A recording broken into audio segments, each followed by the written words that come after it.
CTV's Rachel Aiello is following the story and joins us now with more. Rachel, we just heard from Keir Starmer a moment ago, but what are other European leaders saying about the threats of tariffs because of their position on Greenland? Yeah, good afternoon. So we are getting some new reaction over the last little while to Donald Trump's this threat on European countries over their opposition to his plans on Greenland. We've heard from the Danish foreign minister who has said there are red lines that can't be crossed.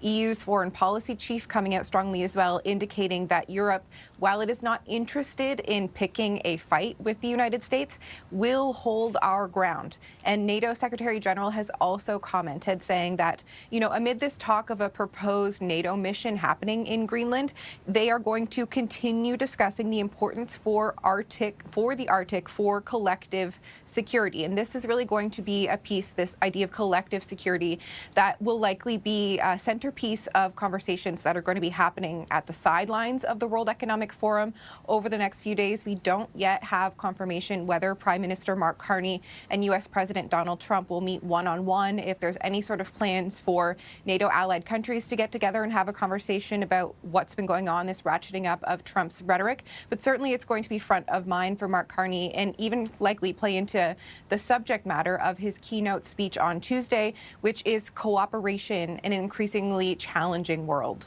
Speaking of cooperation, do you think that Canada will indeed be sending symbolic military soldiers to Greenland, as is suggested may happen? And what is Carney saying, if anything, about these punishing tariffs on our European allies?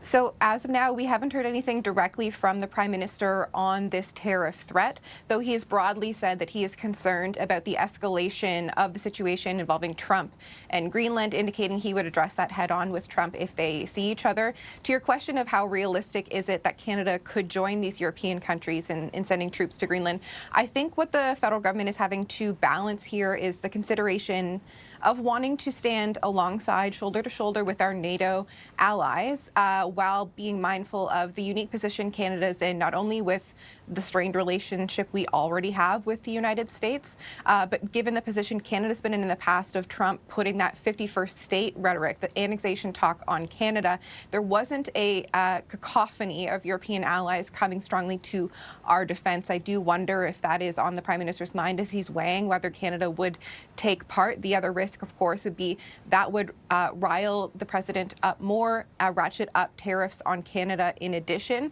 So these are some of the considerations the Prime Minister is having to make, and we'll see how this plays out over the next few days, whether this is a decision that he comes to informed by conversations he's having while in Switzerland, or if this is a longer-term situation before we agree, because as we're watching this unfold, it's evolving quite quickly, and while it looks like right now it would be training, I think the federal government would be wise to consider going forward what all we could be potentially ready for, just given the unpredictability of Donald Trump and this situation. Will be an interesting week ahead. All right, thanks. CTV's Rachel Aiello reporting from Ottawa. Appreciate this.